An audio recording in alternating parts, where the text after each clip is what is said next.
Hello, ladies and gentlemen. Once again, welcome back to the show, the Mali Investment Talks with your host, Joseph Areu. I am very glad to be talking to you again on our favorite topic or subject of financial independence using passive investments. That is our dream, that is our goal in these talks. I would like to once again thank and appreciate so many of you who have gotten back to me, who have given me feedback, who have asked me questions. Some of you called me. Mr. Joseph Kamau called me from Kenya, Naivasha. I've got responses from Iraq. I've got responses from Uganda. I am very, very grateful for all your calls, and I hope I've done well in responding to you. Today, we are going to, or I would like to continue responding to some of the topical issues that were raised in that feedback, just as I have been doing before. In particular, I would like to address a question raised by Asha. Asha, once again, thank you very much. Asha, you've asked about bonds and inflation. In particular, you said, since inflation is a key price determinant, what happens to the coupon rates? Does it mean that the principal loses value in a scenario where inflation shoots beyond the coupon rate offered since the rates are fixed? In addition to that question from Asha, I will also answer a question from Celine, I believe that is your name, which is, what are the pros and cons of buying bonds at a premium or at a discount price? So, Asha, you have asked about the relationship between bonds and inflation. Basic answer to your question, Asha, is yes. As inflation goes up, there is likely to be an impact on the value of your bond in terms of the principal as well as the coupons. Now, Asha, broadly, inflation will affect the value of your bond in two ways. So, firstly, if you hold your bond to maturity, then inflation will definitely affect the purchasing power of your money or of your capital or principal for that matter. By the time you are paid that money, depending on how long the bond is, or rather how long the tenure is, whether it's 20-year or 15-year or 10-year, very clearly the purchasing power of your money will have significantly gone down if inflation has been going up. In particular, with respect to, or in response to your question, if inflation is high above even the coupon rate, well, then essentially you're making a loss, because the value of your money is now going to be lower than the face value, than what actually you bought in terms of the face value. But even that said, the mere fact, I mean, even if inflation were just to be at par with the coupon rate, that would simply mean that you're not earning anything, technically, or in real terms. And that is already bad enough. So, that is if you hold your bond to maturity. Right?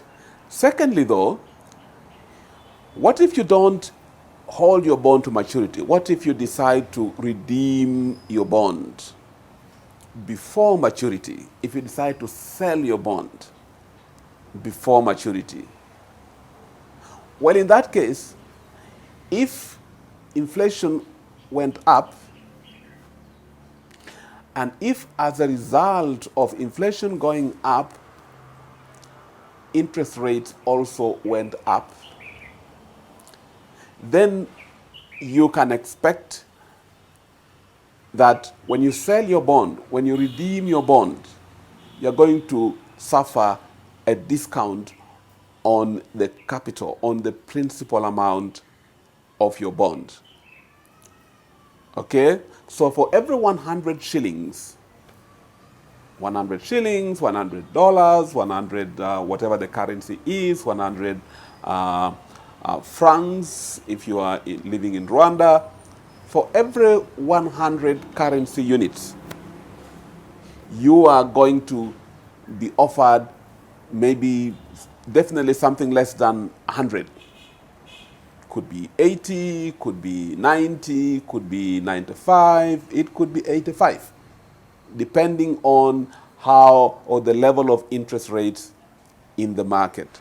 So you will definitely suffer a loss to your capital if inflation went up and as a result of that, interest rates went up. Right? So those are the two major ways through which you can lose value on your bond as a result of inflation going up. And I hope that helps clarify matters, Asha. But by all means, do get in touch with me if you need some further clarification.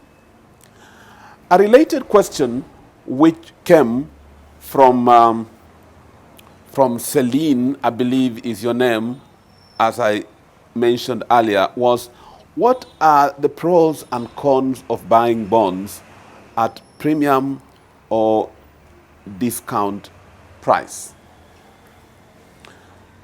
A good question, once again, a question which also relates to the value or the pricing of bonds, which I talked about earlier. Now, the answer to that will depend on the reason. Usually, bonds will be priced at a premium or a discount or at par, and there tend to be reasons why a bond would be priced at premium or at a discount. By way of a quick recap, a bond is priced at a premium when you are paying more than 100 for every 100 shillings of the face value. All right? So, if essentially what we are saying is that you're paying more than 100% of the face value that you expect to get at maturity. So if you are getting at maturity, if you are looking for, say, 10 million shillings, for example, then you might be asked, suppose you are asked to pay 10,500,000 or 11 million, then you are buying the bond at a premium. On the other hand, if the price of the bond is such that you are paying today, at the time you're buying the bond, right, at the time you're making the investment, you are paying less than the face value, all right? So maybe instead of the full face value, you are paying 95% or 90%. Then we say you've bought the bond at a discount. Now, what are the pros and cons of either price, discount or premium? It depends to a large extent on the reason that the bond was sold at a premium or the reason that it was sold at a discount. Let's start with a discount. So the obvious advantage, of course, the obvious pro of buying a bond at a discount is that you will get a higher yield. You will get a higher profit. Remember, yield is the coupon as a percentage of the price. Okay?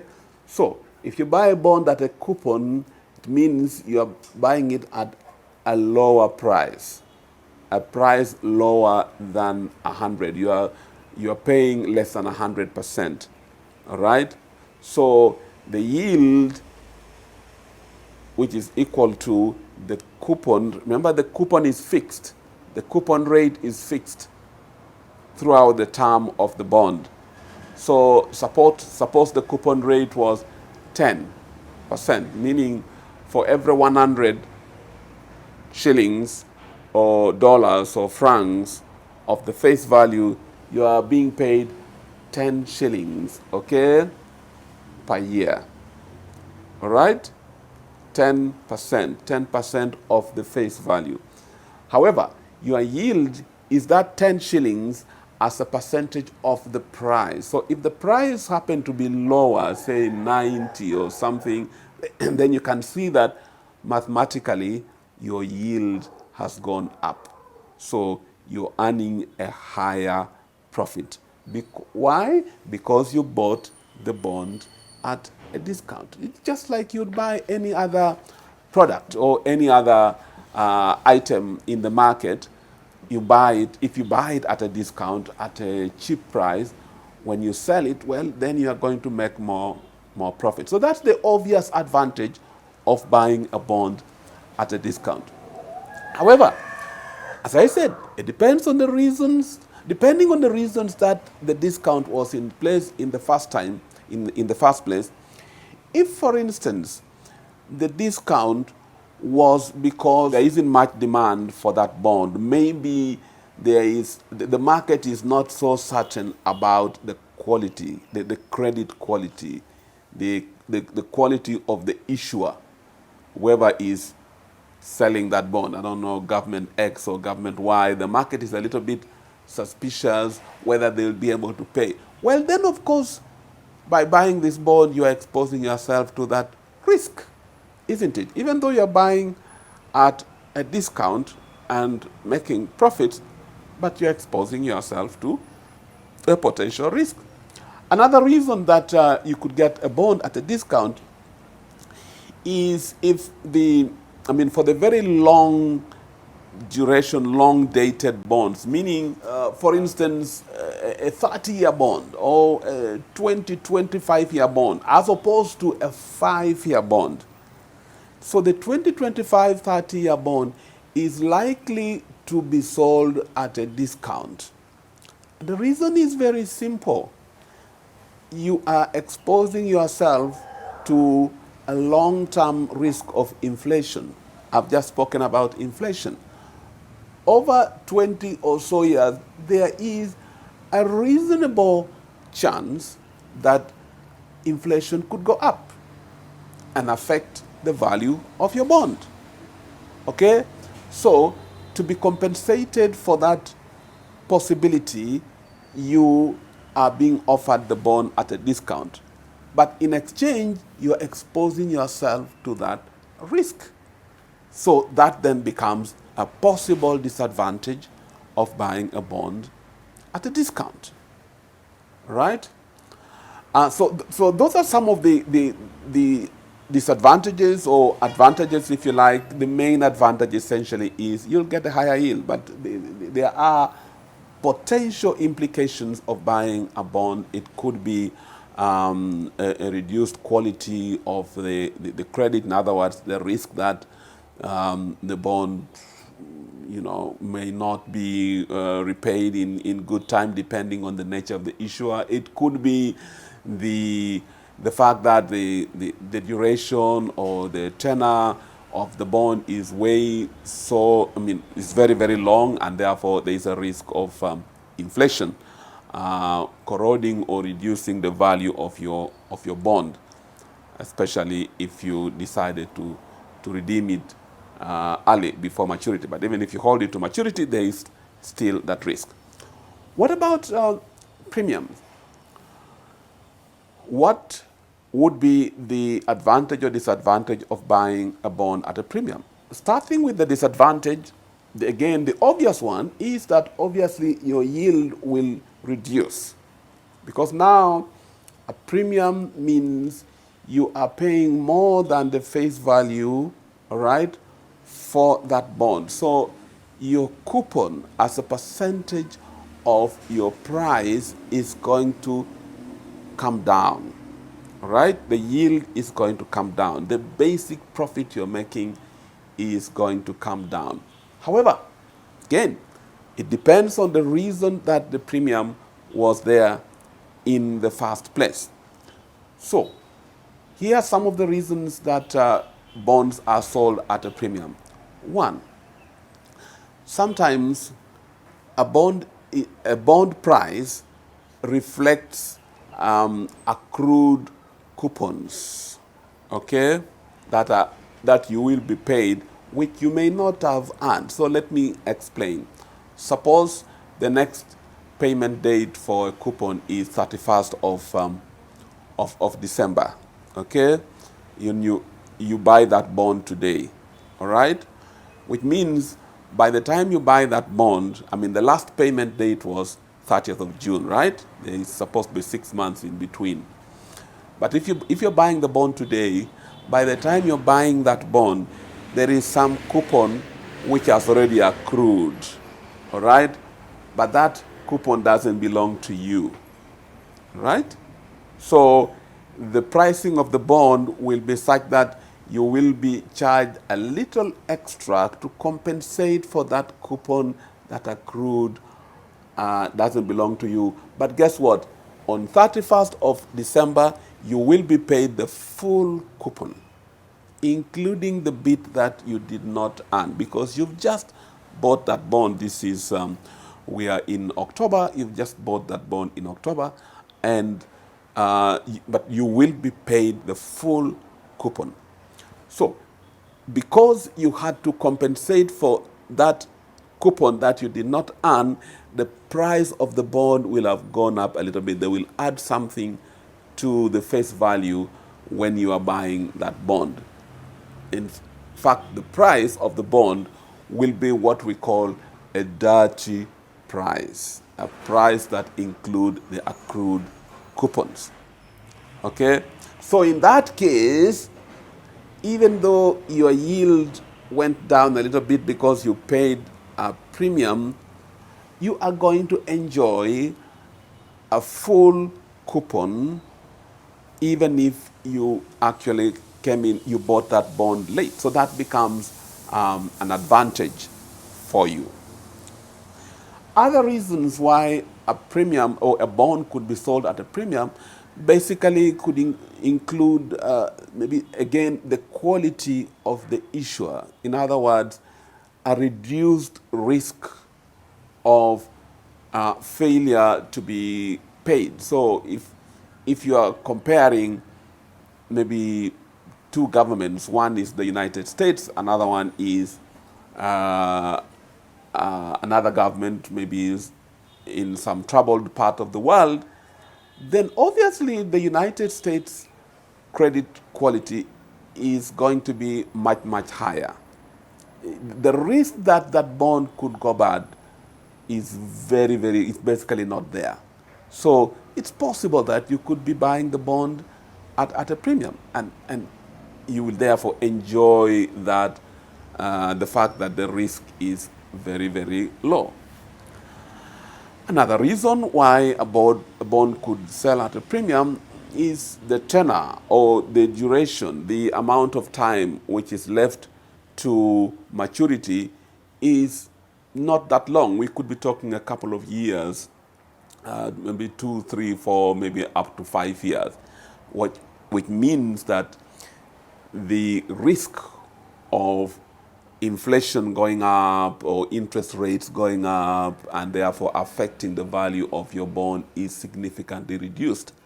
So yes, on the one hand, you'll pay a premium, but on the other hand, you suffer a much reduced risk.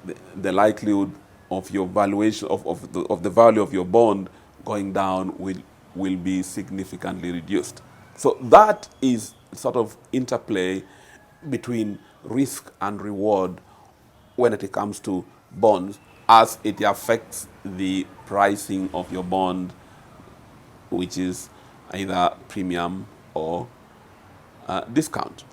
Thank you very much, Asha. Thank you very much, Celine, I believe was your name, for your questions. I hope my response helps clarify things, and by all means, do let me know if you want further clarification. Thank you, and I will talk to you again when I answer other questions in another video.